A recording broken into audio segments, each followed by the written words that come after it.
Supaya saya pesankan kepada untuk Bapak Prabowo, ya, dengarkan ya. Berhati-hati Bapak Prabowo dalam segala bidang, di istana atau di luar.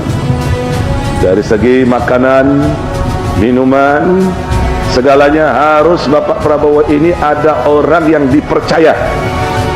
Hati-hati, saya ingatkan, jangan sampai api dalam sekam ini membara. Karena kalau Pak Prabowo ini terjadi sesuatu sampai meninggal dunia, ini Fufu Fafa ini akan jadi presiden. Bahaya, hancur Indonesia ini. Kita tidak berharap dia menjadi presiden. Sedangkan dia mengatur dirinya sendiri aja nggak bisa.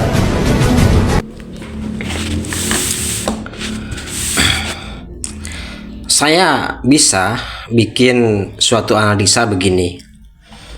Hati-hati Mas Gibran, jaga semua apapun yang ingin engkau makan. Takutnya ada pihak yang akan meracuni Anda dan ingin Anda. Kalau saya mengatakan bahwa Gibran potensial untuk oleh kelompok tertentu, maka harus ada kelompok yang tertuduh dalam kasus ini. Siapa yang paling potensial untuk menjadi kelompok yang tertuduh? Tidak lain adalah kelompok yang selama ini anti terhadap Jokowi dan Gibran. Siapa yang paling anti terhadap Jokowi dan Gibran? Potensial adalah anak Abah. Terutama anak Abah yang selama ini ingin mengganti Gibran diganti oleh Anies Baswedan. Saya bisa terus-terusan bikin analisa semacam ini, dan bahkan saya bisa membuat analisa lebih tajam daripada ini.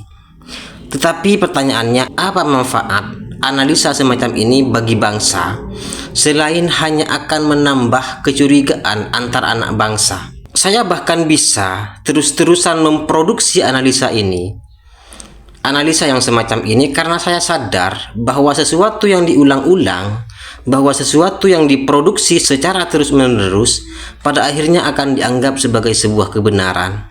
Sesuatu yang tidak wajar diproduksi secara terus-menerus pada akhirnya akan dianggap sebagai sebuah kewajaran.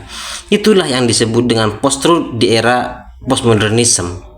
Saya sadar betul itu, Pak. Saya tidak bisa untuk menghalang-halangi warga negara bikin suatu analisa, tetapi saya ingin mengajak semua warga negara, terutama para akademisi, untuk jangan bikin analisa yang itu akan membuat permusuhan di antara anak bangsa.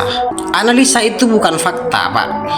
Analisa itu bisa menjadi fakta ketika dia sudah terbukti secara faktual.